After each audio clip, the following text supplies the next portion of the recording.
الأنبياء والمرسلين أما بعد فأعوذ بالله من الشيطان الرجيم بسم الله الرحمن الرحيم اقرأ باسم ربك الذي خلق الإنسان من علق وقال النبي صلى الله عليه وسلم بلغوا عني ولو آية وحدثوا عن بني إسرائيل ولا حرج ومن كذب علي متعمدا فليتبوأ مقعده من النار صدق الله العظيم وصدق رسوله النبي الكريم ونحن على ذلك لمن الشاهدين والشاكرين والحمد لله رب العالمين يا رب صل وسلم دائما أبدا على حبيبك خير الخلق كلهم درود شريف.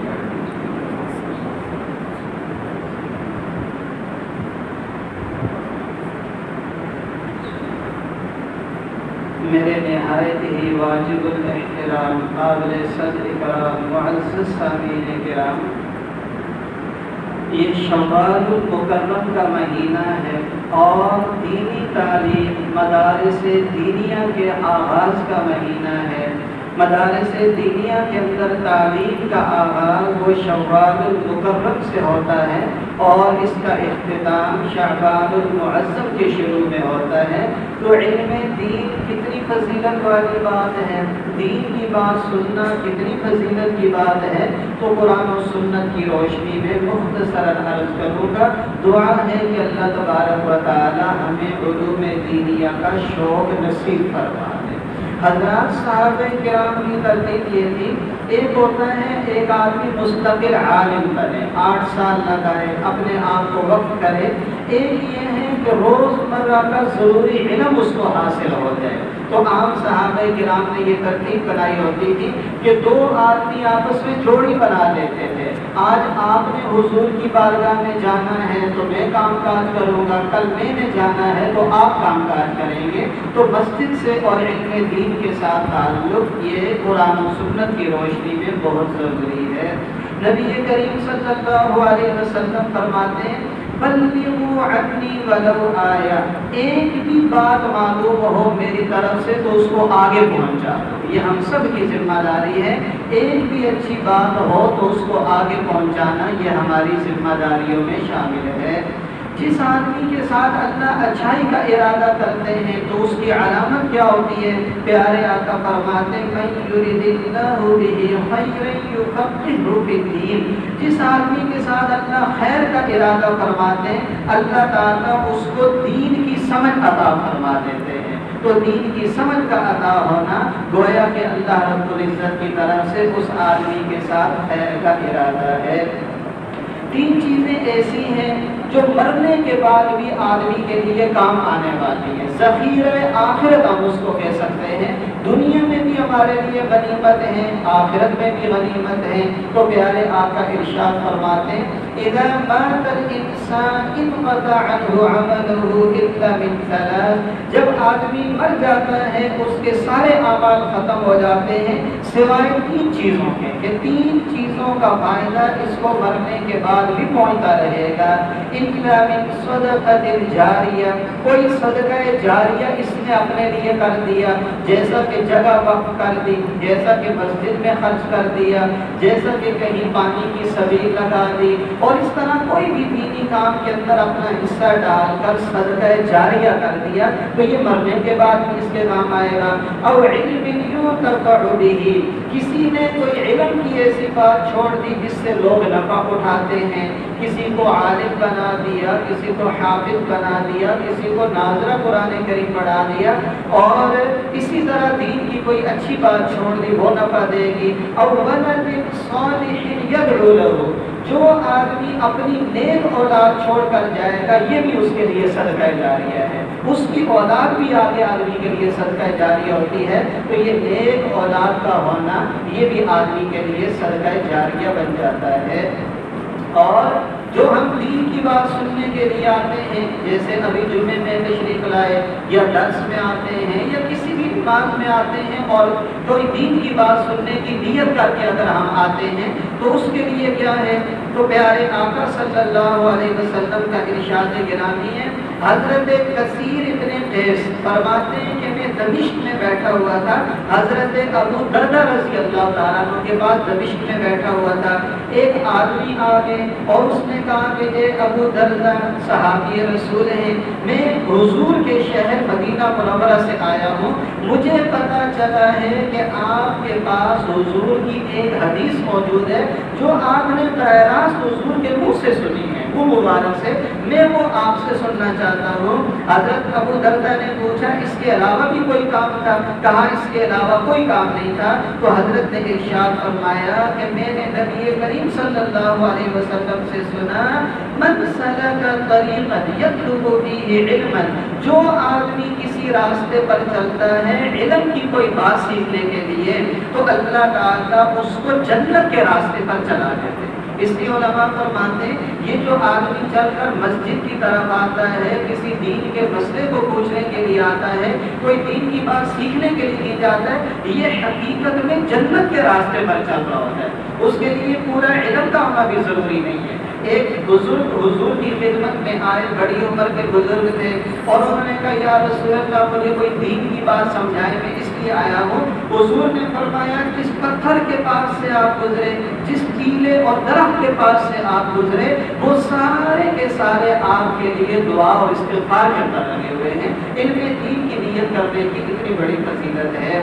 تو فرمایا جو علم دین کے لیے نکلے گا اللہ تعالیٰ اس کے لیے جنت کا راستہ آسان فرما دیں گے، اور فرشتے اس آدمی کے پاؤں کے نیچے اپنے پر بچھاتے ہیں، اور جو آدمی علم دین حاصل کرتا ہے آسمان اور زمین کی ہر چیز یہاں تک کہ مچھلیاں پانی کے اندر وہ اس کے لیے استغفار کے اندر لگ جاتی ہیں، جو آدمی علم دین حاصل کرنے کی نیت کرتا ہے۔ حضور کی احادیث مبارکہ میں شک نہیں کرنا چاہیے۔ ایک آدمی تھا، اس نے کہا کہ یہ کیسے ہو سکتا ہے کہ اللہ کی نورانی مخلوق ہے، فرشتے ہیں، جو آدمی دین کی بات سننے کے لیے نکلے تو وہ اس کے پاؤں کے نیچے پر بچھائے، میں اس بات کو نہیں مانتا۔ حالانکہ پیارے آقا صلی اللہ علیہ وسلم کا ارشاد گرامی ہے، ترمذی میں، ابو داؤد میں، مسند احمد میں، ابن ماجہ میں، مشکات میں، ساری کتابوں میں موجود ہے۔ اس نے کہا کہ کل جب میں نکلوں گا نا تو فرشتوں کے پاؤں کو اپنے پروں کو میں اپنے پاؤں سے توڑ دوں گا، نعوذ باللہ۔ یعنی حدیث کا اس نے مذاق اڑایا، تو لکھا ہوا ہے کہ جب وہ کل کو باہر نکلا اس برے ارادے کے ساتھ اللہ نے اس کی دونوں ٹانگوں کو شق کر دیا۔ کیا مطلب ہے کہ پیارے آقا کا فرمان سچا ہے، جو آدمی دین کی بات سیکھنے کے لیے نکلتا ہے فرشتے اس آدمی کے پاؤں کے نیچے اپنے پر بچھا دیتے ہیں اس کے اکرام کے لیے۔ اور نبی کریم صلی اللہ علیہ وسلم کا ارشاد گرامی ہے، حضور علیہ السلام ارشاد فرماتے ہیں دو چیزیں ایسی ہیں کہ منافق میں نہیں ہو سکتی۔ حضور فرماتے ہیں دو چیزیں ایسی ہیں منافق کے اندر جمع نہیں ہو سکتی، ایک اچھے اخلاق ہوں اور ایک دین کی سمجھ ہو۔ جس کے اخلاق بھی اچھے ہوں اور دین کی کچھ اس کو سمجھ بھی ہو، پیارے آقا فرماتے ہیں یہ آدمی منافق نہیں ہو سکتا، کیونکہ منافق کو یہ دو صفات اللہ تعالیٰ نہیں عطا فرماتے۔ اور پیارے آقا ارشاد فرماتے ہیں جو آدمی علم کی طلب کے لیے نکلا، کوئی دین کی بات سمجھنے کے لیے نکلا، تو ماقبل کے جتنے گناہ ہیں یہ ان کا کفارہ بن جاتا ہے۔ کیا مطلب؟ سابقہ گناہوں کو اللہ تبارک و تعالیٰ معاف فرما دیتے ہیں جو آدمی علم دین کی کوئی بات سیکھنے کے لیے نکلتا ہے۔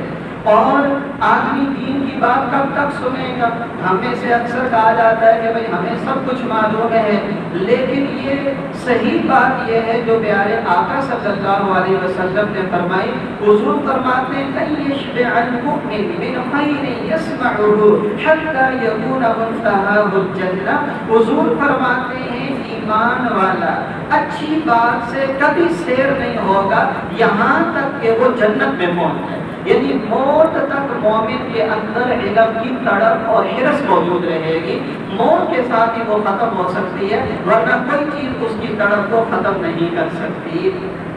جو آدمی حضور علیہ السلام کے مبارک احادیث کو سن لیتا ہے، جیسے ابھی حدیث مبارک بیان ہو رہی ہے، حضور فرماتے ہیں نصر اللہ عبدا سمع مقالتی فحفظها ورعاها واداها، اللہ تعالیٰ اس آدمی کو سرسبز و شاداب رکھے جس نے میری بات کو سنا، پھر اس کو محفوظ کیا اور پھر اس کو آگے پہنچا دیا۔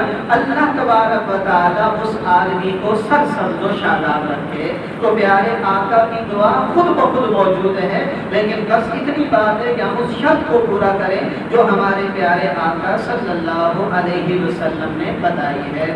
بہت سارے حضرات ایسے ہوتے ہیں خود دین کے عالم نہیں ہوتے، خود دین میں زیادہ سمجھداری نہیں ہوتی، خود کے اندر زیادہ عمل موجود نہیں ہوتا، لیکن آدمی کسی کو دین کی بات بتا دیتا ہے، کسی کو کسی دینی ادارے میں داخل کر دیتا ہے، کسی کو دین کی طرف متوجہ کر دیتا ہے، وہ اگلا آدمی پڑھ کر لکھ کر بڑا عالم بن جاتا ہے، فقیہ بن جاتا ہے، حافظ بن جاتا ہے، نمازی بن جاتا ہے۔ تو یہ آدمی جس نے اس کو بتایا یہ خود اتنا علم اور عمل والا نہیں، لیکن وہ دوسرا آدمی جو اس کی وجہ سے علم دین کی طرف آیا اور عمل کی طرف، اس کا سارا ثواب اللہ تبارک و تعالیٰ اس کو عطا فرماتے ہیں۔ اسی لیے فرماتے ہیں کہ دین کی محنت کے اندر اپنے آپ کو شامل کر دینا چاہیے۔ کل قیامت کا دن ہوگا، ایک آدمی دیکھے گا کہ اس کے نامہ اعمال کے اندر نیکیوں کے بڑے بڑے پہاڑ ہیں، بڑے بڑے انبار لگے ہوئے، تو وہ کہے گا باری تعالیٰ اتنی نیکیوں کو میں نے کی نہیں ہے، یہ نیکیوں کے یہ پہاڑ، یہ بڑے بڑے نیکیوں کے یہ جو طوفان ہے، یہ کہاں سے میرے نامہ اعمال کے اندر آ گئے؟ میں نے تو زندگی میں نے یہ کیا۔ تو اس کو بتایا جائے گا یہ وہ اعمال ہیں جو تیری وجہ سے کسی اور نے کیے، صدقہ جاریہ ہے جو اللہ نے تبارک و تعالیٰ نے آپ کے اعمال نامے میں ان کو درج کر دیا۔ اس لیے دین کی کسی بھی محنت ہو، چاہے وہ درس و تدریس ہو، چاہے وہ دعوت و تبلیغ کا میدان ہو، یا دین کی بات کوئی بھی ہو، اس کو کبھی بھی ہلکا نہیں سمجھنا چاہیے۔ علماء فرماتے ہیں دیکھو علم دین ایک فیضان ہے، علم دین ایک فیضان ہے، اس فیضان کا اثر کہاں کہاں تک پہنچے گا یہ آدمی کو پتہ نہیں ہوتا ہے۔ علم دین کی مثال ایسے جیسے سمندر ہے، سمندر یہاں سے گزر رہا ہے، کسی کو نہیں معلوم کہ اس سمندر سے آگے کتنے دریا نکلیں گے، وہ دریا کتنے کھیتوں کو سیراب کریں گے، اس سے کتنے پھل پیدا ہوں گے، کتنی کھیتیاں پیدا ہوں گی، اس سے کتنی انسانیت کو، پرندوں کو، چرندوں کو نفع ہوگا، یہ سمندر کا کسی کو پتہ نہیں ہے۔ اسی طرح یہ جو علم دین ہوتا ہے یہ سمندر ہوتا ہے۔ ہم نے ایک آدمی کو بتایا، اس نے آگے 5 آدمیوں کو بتایا، انہوں نے آگے 10 آدمیوں کو بتایا، یہ سلسلہ کہاں تک جائے گا یہ کسی کو معلوم نہیں ہے۔ یہ قیامت کے دن پتہ چلے گا کہ اس آدمی کی بتائی ہوئی اچھی بات کے اثرات کہاں تک پہنچے گے۔ اس لیے فرماتے ہیں بعض لوگوں کی مثال کے دین کے اندر ایسے ہے جیسا کہ سمندر ہے جس سے لاکھوں اربوں مخلوقات سیراب ہوتی ہیں۔ بعض لوگ اتنا دین کا کام کرتے ہیں جن کی مثال دریا کی طرح ہوتی ہے جس سے سمندر سے کچھ کم لوگ سیراب ہوتے ہیں۔ بعض لوگوں کی مثال ندی نالوں کی طرح ہوتی ہے جس سے اس سے کم لوگ سیراب ہوتے ہیں۔ بعض لوگوں کی مثال کنویں کی طرح ہوتی ہے جس سے اس سے کم لوگ سیراب ہوتے ہیں۔ تو اپنی بساط کی حد تک دین کی بات آگے منتقل کرتے رہنا چاہیے، اور اللہ رب العزت اس کے اچھے ثمرات وہ ظاہر فرماتے ہیں۔ اور نبی کریم صلی اللہ علیہ وسلم کا ارشاد گرامی ہے، ایک آدمی دین کے علم کے لیے نکلا، اس کا نیت، اس کی نیت اور ارادہ یہ تھا کہ میں دین کا علم حاصل کروں گا، دین کی بات سنوں گا، راستے میں اس کا انتقال ہو گیا۔ حضور فرماتے ہیں اس کے اور انبیاء کے درمیان 1 درجے کا فرق ہوگا، 1 درجے کا فرق۔ جو آدمی علم دین کی نیت سے اپنے گھر سے نکلتا ہے، راستے میں موت آ گئی تو اس آدمی کو اور نبیوں کے درمیان 1 درجے کا فرق ہوگا۔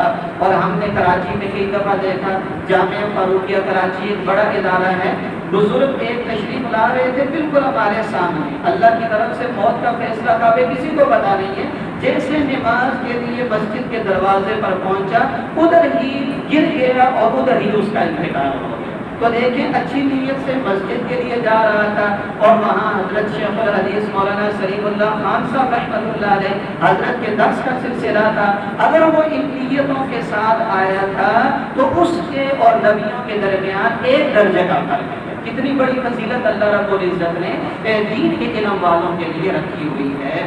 اور دین کی بات بسا اوقات لوگ سمجھتے ہیں کہ دین کی بات کوئی زیادہ اہمیت والی چیز نہیں، اور وہ یہ سمجھتے ہیں کہ نوافل کے اندر زیادہ اہمیت ہے۔ تو موقع محل کو سمجھنا چاہیے، ہر چیز کا اپنا ایک وقت ہوتا ہے۔ پیارے آقا صلی اللہ علیہ وسلم سے پوچھا گیا، یا رسول اللہ، بنی اسرائیل کے اندر حضور علیہ السلام نے بتایا کہ بنی اسرائیل کے اندر دو آدمی تھے، ایک آدمی فرض نماز پڑھ لیتا تھا پھر بیٹھ کر لوگوں کو دین کی بات بتاتا تھا، اور دوسرا آدمی روزے رکھتا تھا، دن کو پوری رات قیام کرتا تھا۔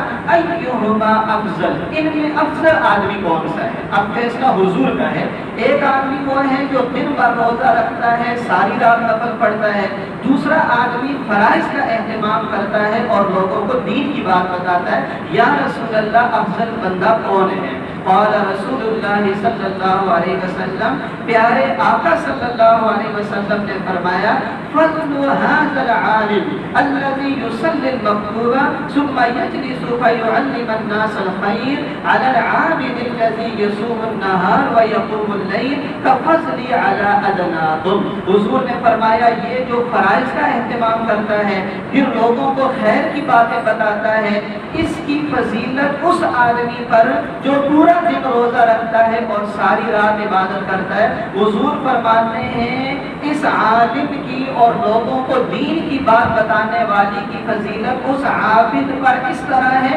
جس طرح میری فضیلتوں میں سے ادنا آدمی پر ہے۔ اب آپ خود اندازہ فرمائیں کہ تعلیم کا، دین کے سلسلے کا، دین کی بات کا کتنا بڑا فیضان ہے۔ اس لیے جب دین کی بات ہو رہی ہو اور فرائض اور واجبات اور سنتیں ہم ادا کر چکے تو دین کی مجلس میں بیٹھنا یہ زیادہ فضیلت کی بات ہے۔ پیارے آقا مسجد میں تشریف لائے، ایک حلقہ بیٹھا ہوا تھا، ذکر اذکار کر رہے تھے اور عبادت میں لگے تھے، دوسرا جو حلقہ تھا وہ سیکھنے سکھانے کے اندر لگے ہوئے تھے۔ پیارے آقا صلی اللہ علیہ وسلم نے فرمایا، یہ دونوں حلقے خیر پر ہیں، پھر اس حلقے میں بیٹھ گئے جو سیکھنے سکھانے میں لگا ہوا تھا اور فرمایا، انما بعثت معلما، مجھے تو سکھانے والا بنا کر بھیجا گیا ہے۔ تو سیکھنے سکھانے کا عمل یہ مساجد کی، مدارس کی اور دین کی جو مجالس ہوتی ہیں ان کی احادیث مبارکہ کے اندر بڑی فضیلت ہے، اس لیے ان چیزوں کا ہم خیال کرنے والے بنیں۔ جو آدمی دین کا علم حاصل کرنے کی کوشش کرتا ہے، ایک آدمی نے ذہن میں سوچا میں علم دین حاصل کروں گا، پھر اس کی دو صورتیں ہیں، آیا وہ اپنے اس ارادے میں کامیاب ہوتا ہے یا کامیاب نہیں ہوتا؟ تو پیارے آقا صلی اللہ علیہ وسلم کیا فرماتے ہیں، من طلب العلم فأدرکہ کان لہ کفلان من الاجر، جس آدمی نے علم دین کو حاصل کرنے کی کوشش کی اور حاصل کر بھی لیا، پیارے آقا فرماتے ہیں اس کو تو اللہ تعالیٰ دو پیمانے اجر عطا فرماتے ہیں۔ ایک وہ آدمی ہے جس نے علم دین کی کوشش کی اور حاصل نہیں کر سکا، کان لہ کفل من الاجر، اس کو بھی اللہ تعالیٰ ایک گنا اجر عطا فرماتے ہیں۔ تو حاصل ہو گیا تو دوگنا اجر ہے، اور حاصل نہ ہوا تو اس کو بھی ایک گنا اجر دیا جاتا ہے۔ حضرت عبداللہ ابن عباس فرماتے ہیں، تدارس العلم ساعة من اللیل خیر من احیائها، رات پوری کے قیام کرنے سے سیکھنے سکھانے کی ایک مجلس میں کچھ لمحات بیٹھ جانا، حضور فرماتے ہیں یہ ساری رات کی عبادت سے زیادہ افضل ہے۔ حضرت عبداللہ ابن عباس رضی اللہ تعالیٰ عنہ فرماتے ہیں، کتنا آسان فرما دیا ہمارے پیارے نبی نے، اب یہ ہمارے شوق پر مبنی ہے، یعنی یہ جو بات ہے ہم میں سے ہر ایک کر سکتا ہے، بس صرف اپنے اندر ایک ارادہ اور ہمت کی بات ہے۔ ابو دردہ فرماتے ہیں کہ نبی علیہ الصلوۃ والسلام سے پوچھا گیا، یا رسول اللہ علم کتنا ہونا چاہیے کہ قیامت کے دن آدمی علماء کی صف میں کھڑا ہو جائے. اس کے لیے کتنے علم کی ضرورت ہے کہ آدمی قیامت کے دن فقہاء کی صف میں کھڑا ہو, علماء کی صف میں کھڑا ہو. تو پیارے آقا نے فرمایا بہت ہی آسان بات, من حفظ علی امتی 40 حدیثا فی امر دینہا بعثہ اللہ فقیہا وکنت لہ یوم القیامت شافعا و شہیدا. جس آدمی نے 40 احادیث زبانی یاد کر لی, کتنا آسان ہے, 40 احادیث اس بندے نے اپنی زندگی میں زبانی یاد کر لی. پیارے آقا فرماتے ہیں قیامت کے دن اس آدمی کو علماء کی صف میں کھڑا کیا جائے گا. نمبر 2, قیامت کے دن میں اس کے ایمان پر گواہ ہوں گا اور میں اس آدمی کا سفارشی بن جاؤں گا. پیارے آقا ارشاد فرماتے ہیں 40 احادیث چھوٹے چھوٹے ٹکڑے چند لفظوں کے الاربعین کے نام سے حضرت مفتی شفیع صاحب رحمۃ اللہ علیہ کا رسالہ ہے, جوامع الکلم, اور بہت سارے ہمارے اکابر نے لکھے ہوئے ہیں. تو 40 احادیث میں نے یہاں اللہ کے فضل سے تقسیم بھی کی تھی ایک دفعہ.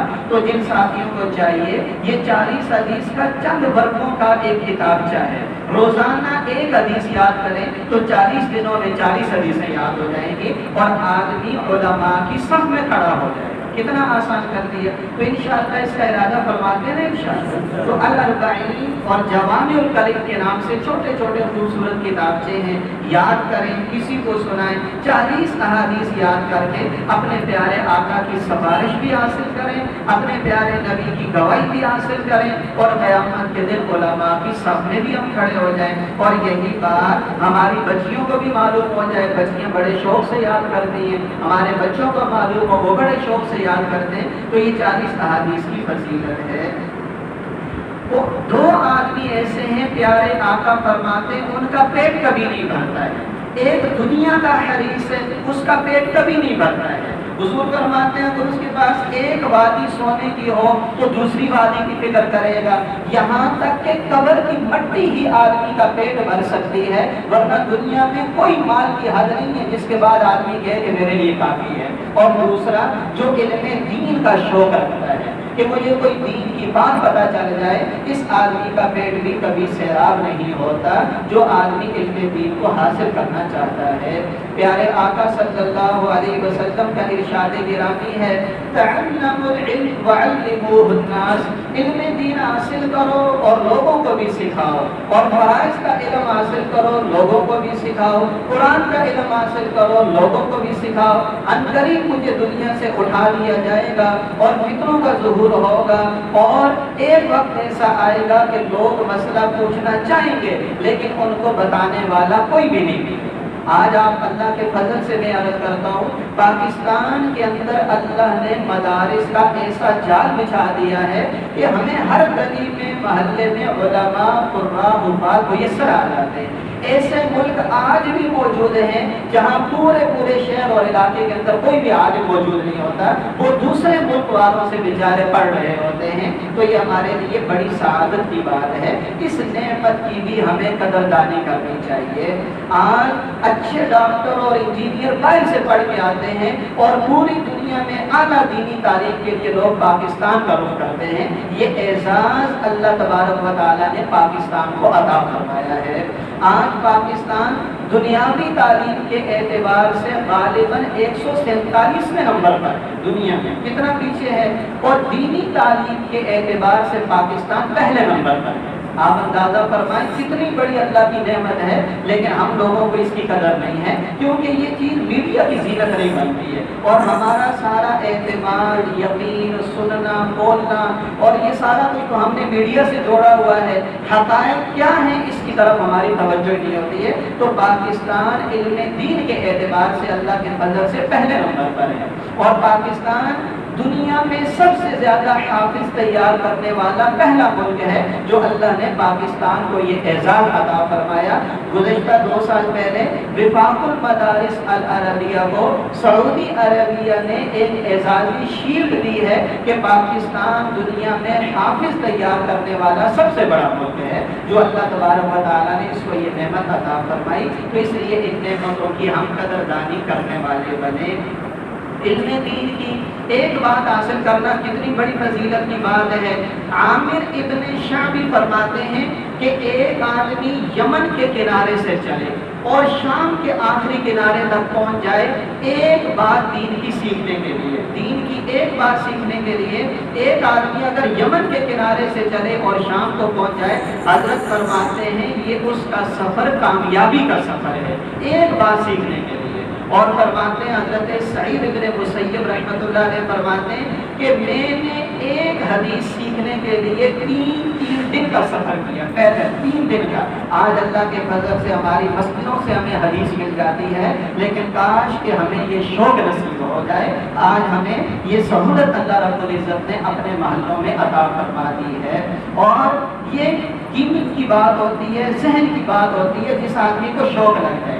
ایک بادشاہ تھا، اس نے علم دین کی بات سنی، اپنے بیٹے سے کہا کہ میں اس کو علم دین پڑھاؤں گا، تو اپنے استاد کے پاس داخل کر دیا کسی عالم کے پاس۔ اس عالم نے کہا بھائی آپ کا بیٹا انتہائی غبی ہے، انتہائی گلذہن ہے، یہ علم دین حاصل نہیں کر سکتا ہے، اس بیچارے کا ذہن نہیں ہے، بعض لوگوں کا ذہن کمزور ہوتا ہے۔ بادشاہ نے کہا بس آپ میرے بیٹے کو پڑھاتے رہیں، میں آپ سے نہیں پوچھوں گا کہ اس کو یاد ہے یا نہیں ہے۔ بارہ بیٹا رسمی طور پر تب فارغ ہو گیا۔ بادشاہ نے بڑی مجلس لگا دی کہ میرا بیٹا عالم بن کر آیا ہے۔ استاد پریشان کہ اس سے کچھ کہے گا تو اس کو تو آتا کچھ نہیں ہے۔ بادشاہ نے بیٹے سے کہا کہ اٹھ کر مجمع کے سامنے کچھ بیان کرو۔ بیٹے نے کہا ابا جان مجھے پہلے کہا تھا کچھ بھی نہیں آتا، تو آپ نے اتنا بڑا دربار کیوں لگایا؟ پھر کہا ایک مسئلہ مجھے ذہن میں ہے اور وہ بھی عورتوں سے متعلق ہے۔ بادشاہ نے کہا وہی مسئلہ تو آپ میری پارلیمنٹ میں اور اس میں مجلس میں بیان کر دیں۔ اس کے بیٹے نے ایک مسئلہ بتایا۔ بادشاہ نے کہا اس ایک مسئلے کے لیے اگر میری ساری دولت لگ جاتی تو میں کامیاب تھا۔ تو اللہ رب العزت نے ایسا ذہن ان بادشاہوں کو عطا فرمایا تھا۔ تو یہ علم دین کوئی معمولی علم نہیں ہے، یہ قرآن کا علم ہے، یہ میرے پیارے نبی کے فرمان کا علم ہے، یہی حقیقت میں علم ہے اور یہی حقیقت میں سچا راستہ ہے۔ اللہ تبارک و تعالی ہمیں یہ شوق نصیب فرمائے۔ پیارے آقا فرماتے ہیں کوئی آدمی اپنی اولاد کو اس سے بہترین تحفہ نہیں دے سکتا مگر یہ کہ اس کو دین کا علم اور آداب سکھا دے۔ اس سے بہتر کوئی تحفہ نہیں ہے جو آدمی اپنی اولاد کو دیتا ہے۔ آج ہم اپنی اولاد کے لیے دنیا کے اعتبار سے کتنا کچھ چھوڑ کے جاتے ہیں، لیکن میرے بیٹے کو نماز روزے کے فرائض واجبات اعمال کا شوق ہے یا نہیں ہے، کچھ پتہ ہے یا نہیں ہے، ان چیزوں کا ذوق اور شوق ہمارے اندر لگ جائے تو آج ابھی میں نے عرض کیا یہ شوال کا مہینہ مدارس کے آغاز کا مہینہ ہے۔ چھوٹی عمر والے بڑی عمر والے سب کے لیے اللہ نے سہولت رکھی ہوئی ہے۔ یاد رکھیں دین کا علم حاصل کرنے کی کوئی عمر کی قید نہیں۔ صحابہ کرام میں سے اکثر نے بڑی عمر میں ایمان لایا اور علم دین نبی علیہ السلام سے سیکھا اور سارے زمانے کے استاد بن گئے۔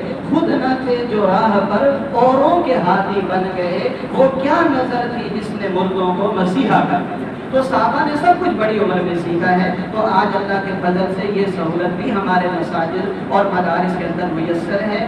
اسی جذبے کے تحت کہ علم دین عام ہو جائے، اس پر مجھے بات یاد آئی۔ حضرت عمر کے پاس لوگ چلے گئے کوفہ سے اور کہا حضرت ہمیں کوئی معلم کوئی استاد دے دیجیے جو ہمیں علم دین پڑھائے۔ حضرت عمر نے حضرت عبداللہ ابن مسعود رضی اللہ تعالیٰ عنہ کو کوفے بھیج دیا اور فرمایا عبداللہ ابن مسعود کی مجھے تم سے زیادہ ضرورت ہے، لیکن میں اپنی ضرورت کو چھوڑ کر عبداللہ ابن مسعود آپ کے حوالے کر رہا ہوں۔ تو حضرت عبداللہ ابن مسعود کی تشریف کر دی کوفہ۔ بعد میں حضرت علی کا دور خلافت آیا، حضرت علی کوفہ تشریف لے گئے۔ جب وہاں علم کا ماحول دیکھا، دین کی باتوں کا ماحول دیکھا تو فرمایا اللہ تعالیٰ ابن مسعود کی قبر پر کروڑوں رحمتیں فرمائے، ان کو جزائے خیر دے کہ انہوں نے تو کوفہ کی گلی کوچوں کو علم سے بھر دیا۔ تو ہمارا اللہ کے فضل سے یہی جذبہ ہونا چاہیے۔ اسی جذبے کے تحت اللہ توفیق عطا فرمائے۔ یہاں عشاء میں درس قرآن کریم ہوتا ہے، فجر میں عشاء میں درس ہوتا رہا، اور اسی طرح